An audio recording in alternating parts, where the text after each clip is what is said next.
Thanks for watching and listening to the When Love Leads podcast. You'll be hearing today from some of our special guests as they share with you stories of faith at work.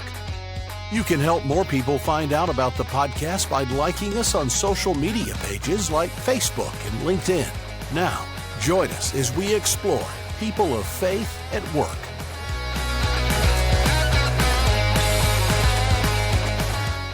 Well, welcome to the When Love Leads podcast. And today we are talking with our friend Rick Eldridge. Rick joining us today from Florida. Rick, it's good to see you. Hey, it's great to be with you. Thanks.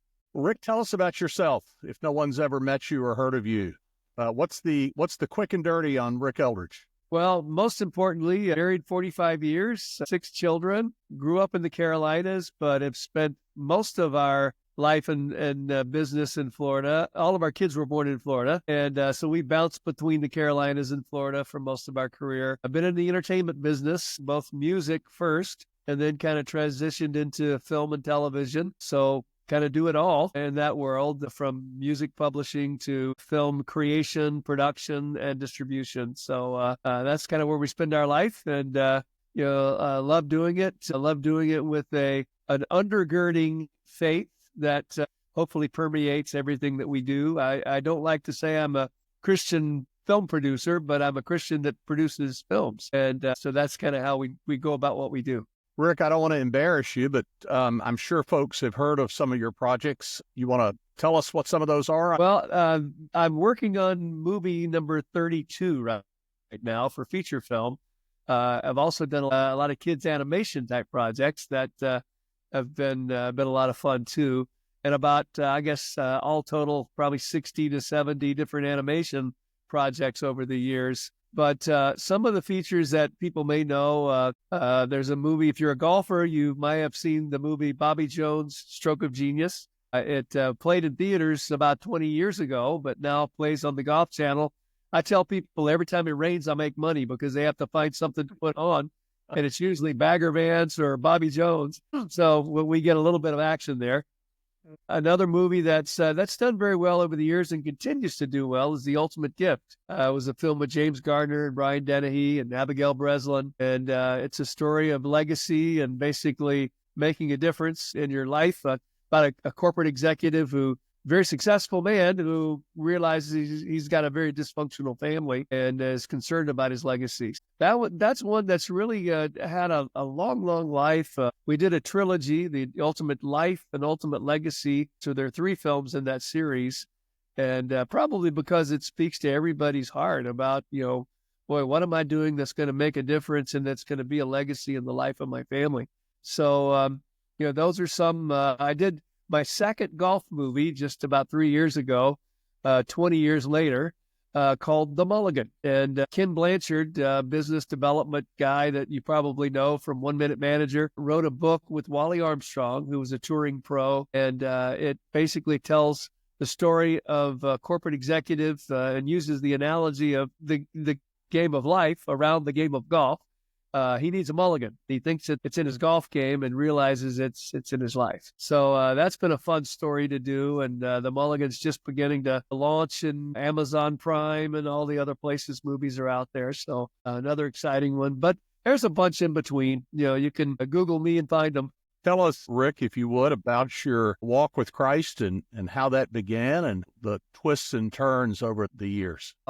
Well, I grew up in a little Baptist church, and so as a 12-year-old Baptist boy, you have to kind of check the box. You go down front, tell the preacher, and then you get baptized. And so that was kind of my formal Baptist walk with Christ. But it really became a heart message for me later in high school. I was pursuing all the things a young musician who wants to be a rock and roll star wants to do, and actually had a fellow that came to our school and did a concert and then said, hey, if you want to hear more, come back tonight. And I thought, well, yeah, I like his music. I'll go back. And the story was a little more about his faith. And I said, wow, that's never heard that before. But I kind of was, I guess, smart enough, maybe from some of the Sunday school days I'd had in my Baptist upbringing, to say, you know what, if that's what I want, and that's where it led him, then maybe I don't need to go there. So, that was when I really made a stronger commitment. So still a young guy in my late teens. So that took me on a path of music, which led me later in my career to a life of film and television and all areas of entertainment. It's always been kind of an expression of my life and my faith through the gifts God's given me. The first thing I started doing was writing songs about that, stories. And I tell people I used to tell stories that were 3 minutes long. We called them songs. And now I tell stories that are 2 hours long, and we call them movies, but still telling stories. That's really exciting, Rick. And I've had a chance to make our acquaintances over the years. Our kids went to high school together. Tell us a little bit more about your family right quick, though, if you would. We'd love to get a little bit of your family story. Well, we have 6 kids, as I mentioned. Never a dull moment in our house. And daughters on both ends and 4 boys in the middle. And, God's really blessed us there. It's great to be in a community now where I have 7 of my 11 grandkids within walking distance. So they can come and see us at any time.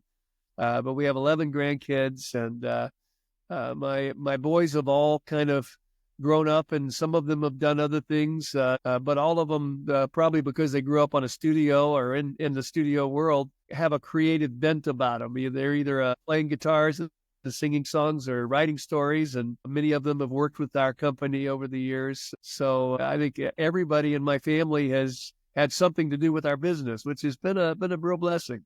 It's been a lot of fun. I mentioned the Mulligan movie. My son Randall and Roland actually helped me write that story. We wanted to really engage a pretty wide audience with the story, and I said, hey, help me talk to young 30-year-olds or 20-year-olds that I'm a few years beyond that now, and maybe there's some ways I could reach them that you could help with. My son Randall's a doctor by trade, but probably he would tell you he has more fun writing screenplays and playing his guitar. And Roland has been in the corporate world as a consultant and has done a lot of business development, mostly in the finance community with some very reputable companies. But same thing, he still has a very creative bent. Another joy I have is both he and Roland and my daughter Casey are still involved in leading worship at church. So they're using their gifts that way too. And so it's exciting to see, and a real blessing to see, those things happen in the lives of our kids, and as they become adults and leaders in their own right.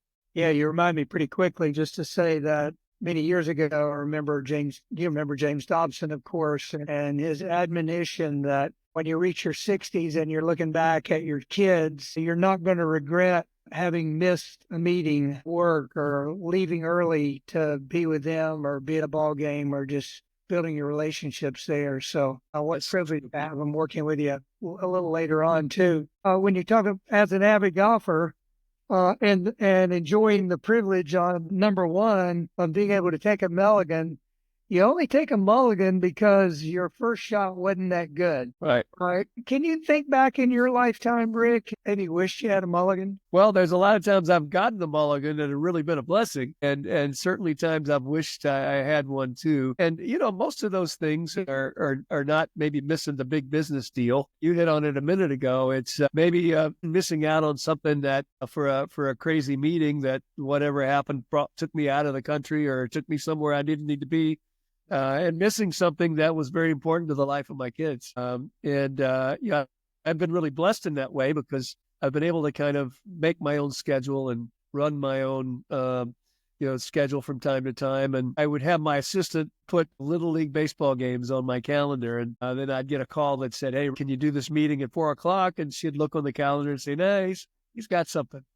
And the something was a Little League game. But most of the mulligans probably center around the things that I was reluctant to do or didn't do or missed along the way that maybe I shouldn't have. But I've also found many times that God's really helped direct my path and move me away from things that maybe could have got me into a lot of places and weeds that I didn't need to be in. A lot of examples like that. Absolutely. Anyone in particular that comes to mind? Every time you make a movie, you start a new business, basically. It's usually a multi-million-dollar business because it's not cheap to make movies. One example would be, I'll just use Bobby Jones, Stroke of Genius. we did that movie. It was about a $20 million movie, and we had everything lined up in place. You know, you do your deals, you make sure you got your money in place. And I usually don't start a project till it's all there, because you don't want to get halfway through. And so we were in Scotland with Jim Caviezel playing Bobby Jones, and everybody there. I had about 250 people on the ground. The way our deal was supposed to work was we were funding the first $7 million of that product, which was going to happen overseas. The majority of it was going to then take place in the United States. And I had a distribution partner who, along with Warner Brothers Studios, was going to be managing that other piece of it. And Warner Brothers was going to do the release. So everything's in place. You know, all the contracts are signed, ducks in a row, everything's good to go. We're about halfway through the middle of our time in Scotland, and I get a call from our production partner in Hollywood. He's an Armenian guy. I won't mention his name, doesn't matter. But his company had made 60 movies, and they had a big contract with Warner Brothers. So I'm thinking, this is perfect. This is a great opportunity, great deal. And he calls me, literally in the middle of production, and says, "Rick, have you read the trades?" And I said, "No, I'm sorry. I'm making a movie in Scotland right now." He says, "Well, I'm going to default." He says, "We've been, indicted on $100 million worth of security fraud. I'm going to jail." And what a call they get, in the middle of production. And it was, I'll never forget, Jim Van Erden was involved in my development team at the time, another friend of ours. He was probably the first guy I told that to. And Jim says, "Rick, we need to pray. This could be a really defining moment in your life."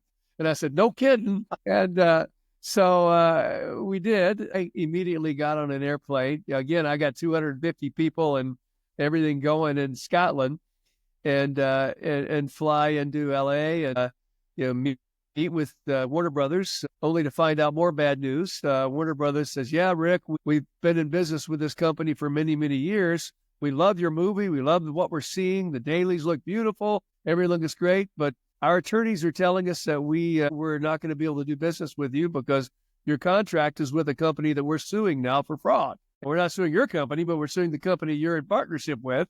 Therefore, we can't do the deal." So I lost my distribution and my funding in the middle of spending $7 million in Scotland. So I needed a pretty big mulligan. But I got back to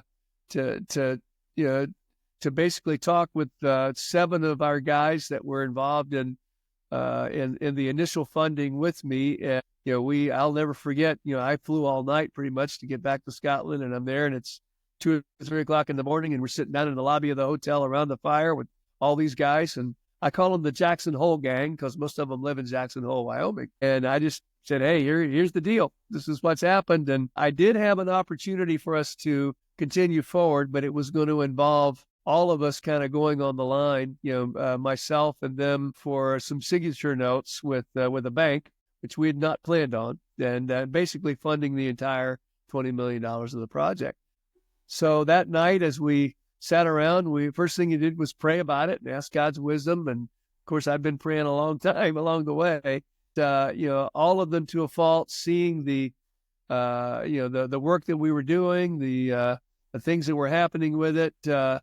We were able to make it happen. And we basically took out basically personal notes at the bank, did the deal, and got the movie completed. I think the blessing of that all along was God's protection, leading us away from people that we didn't need to be in business with. And we did pick up a very strong distributor, Sony Pictures, that took the movie out. And 20 years later, that film continues to make money for us and continues to do well. And so that was a very, very big mulligan early in my career.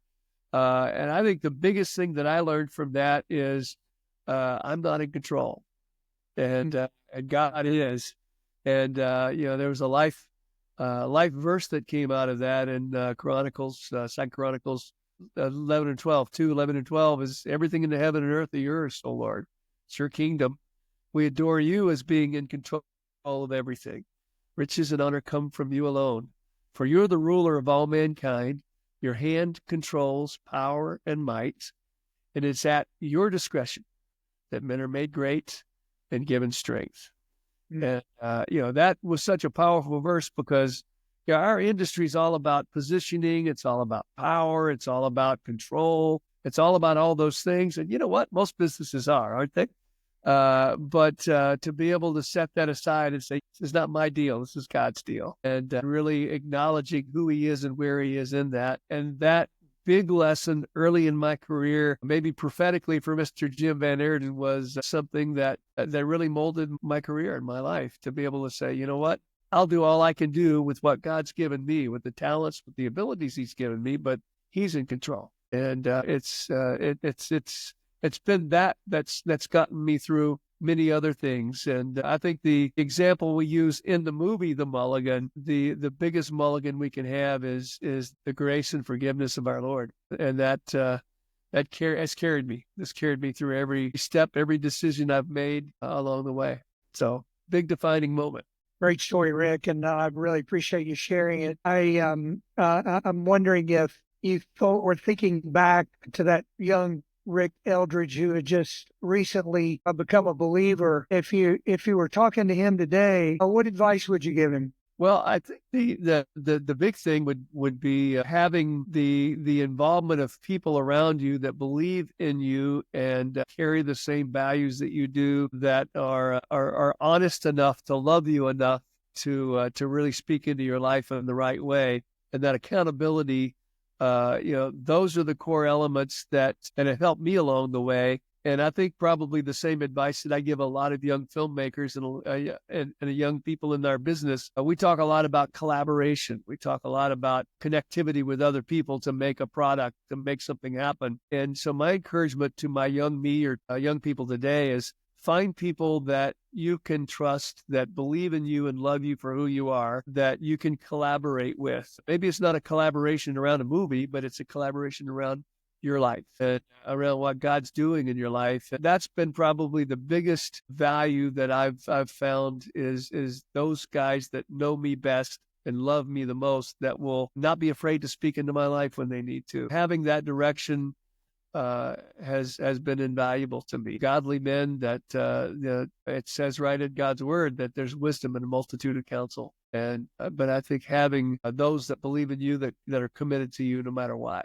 it makes a lot of difference. It's all about that community and that collaboration. Rick, you have no doubt had to go through hard circumstances from time to time with people, and you're the bearer of bad news. Some of our viewers and listeners, they want to be faithful in carrying out their responsibilities, and yet they don't want to be a tyrant, and they want to love the people that they work with, and they're thinking through how do they thread that needle. And I just wonder, what's your counsel for them? It's always difficult when you're dealing with those hard messages, whether the message is, you know what, we're going to have a layoff, or even that. But even more so when you're dealing with, a parting of ways, if you will, because of something that's taken place that just doesn't align with where you're at. I think from a business perspective, I've done it two different ways. I've done it the way where I tried to be, and I'll use this in a crude kind of way, but I'll try to be Jesus in their life, which usually doesn't work,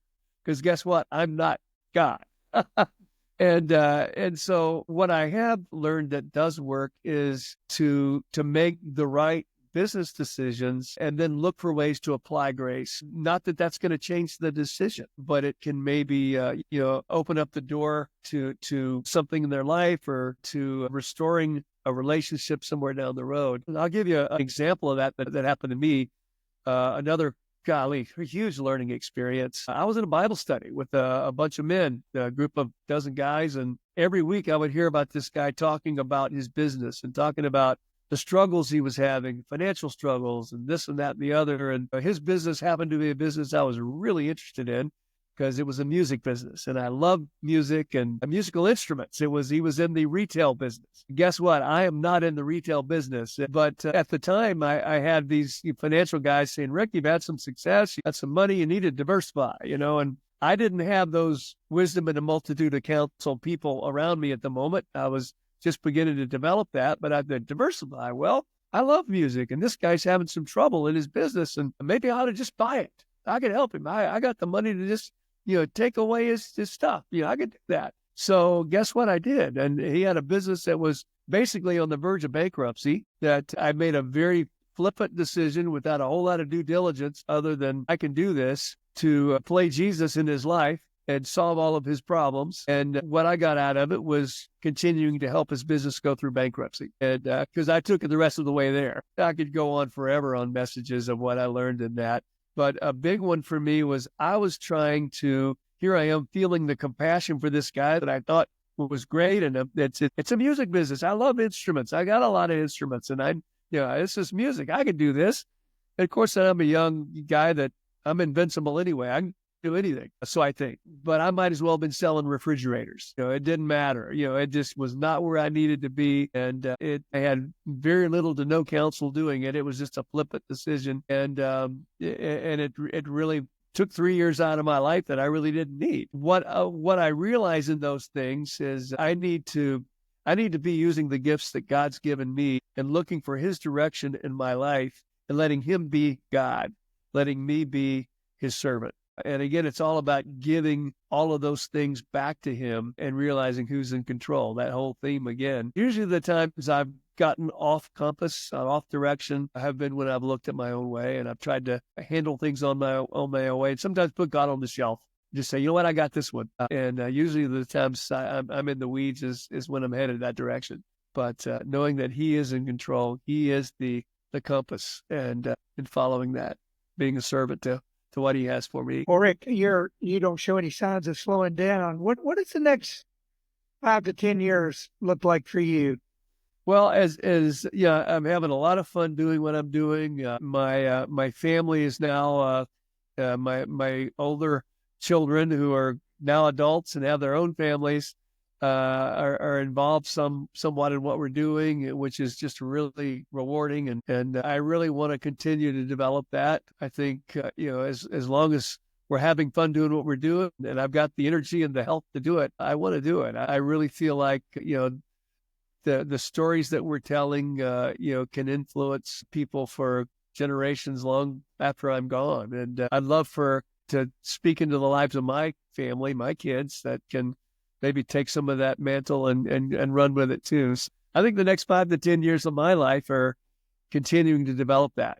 I've got projects lined up. A big one we're in the middle of right now, and the real blessing for me is having the guys come around and actually become partners with me and doing some of these projects. So it's a lot of fun, really enjoying that. And as long as God gives me the strength and the direction and the courage to step out, I'll keep doing it. Well, with 6 kids and 11 grandkids, I mean, you do have a plethora of resources to join together with you. So that's right. The Lord bless those efforts. The last movie we did, a fellow who's been a friend for a long, long time, Pat Boone, played a role in the Mulligan. He was the elder statesman who was the old pro who shared with the young corporate guy about his mulligan that he needed in his life. And Pat and I were on the golf course. He had just turned 90. His words were, you know what, retirement's underrated or overrated. He had loved his life. He loved what he did, and he wasn't about to stop. He's an example of I'd love to be there when I'm 90. Exactly. Hopefully we can. Isn't it great, even at our age, to still have a mentor to follow? Hey, no kidding. No kidding. You bet. Any parting advice you might give to some of our listeners, Rick, as it relates to incorporating God into the things you do every day, not just Sunday morning, but every day? I think for me, it just needs to become a natural part of who you are, in your life, and looking for opportunities to speak into the lives of others. I don't think that means you got to carry a big Bible around or big old cross around your neck, but I think it's in who you are and the way you hold yourself. I tell a lot of people in our business, young people that are coming into the business right out of college or whatever, who happen to have a faith, you know what? Care about others, love others, and walk in a way that Jesus would, and you will stand out. You will be different because there'll be an authenticity, there'll be a love, there'll be a presence about you that'll make a difference. And I think that's what I would share with anyone is whatever your your profession, whatever your business, wherever you are, look for opportunities to make a difference in the lives of others just by loving and caring for them without wanting anything in return. The opportunities are there. And I think there's a huge blessing in that. And I think that stewardship of your life and giving of yourself will make all the difference in the world. Super advice, Rick. Thank you so much for your time. Well, thank you. I love doing this. It's a big part of helping bring others along. I think that's what we're supposed to do. And we learn from each other. We learn from what God's taught us and directed us in. So thanks for the opportunity to do it. Hey, I did want to ask, though, I know you got a new movie about to release, right? Middle of 2025. Super. You got a title for it? It's called Florida Wild. It's a 1880s period Western shot in Florida. Most people don't know, but a lot of the cattle trade that happened before it happened out west happened in Florida. Florida was owned by about 5 different countries in its time. The Spaniards, the French. It's a huge plethora of history and culture, and a big cowboy culture too that happened in Florida.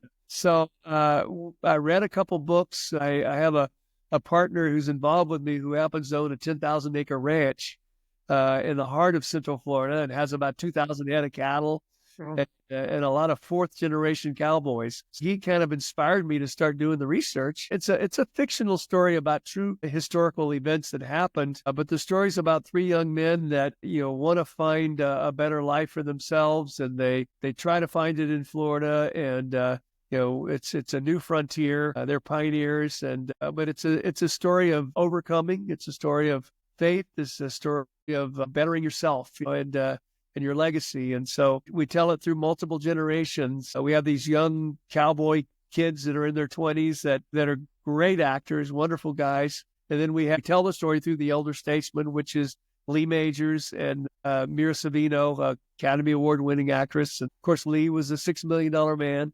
Great actors. So we've got a beautiful young cast and a fantastic older cast that kind of mix and blend and tell the story. So pretty exciting. It's a big project. It's very exciting. One of the biggest projects I've done in many, many years. So, we're excited to get it on the screen here about middle of the year. We'll look forward to seeing it, Rick. Indeed.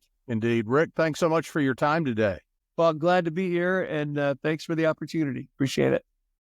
Let's tee it up one of these days, Seth. Love it. Anytime. Thanks for watching and listening to the When Love Leads podcast. You'll be hearing today from some of our special guests as they share with you stories of faith at work.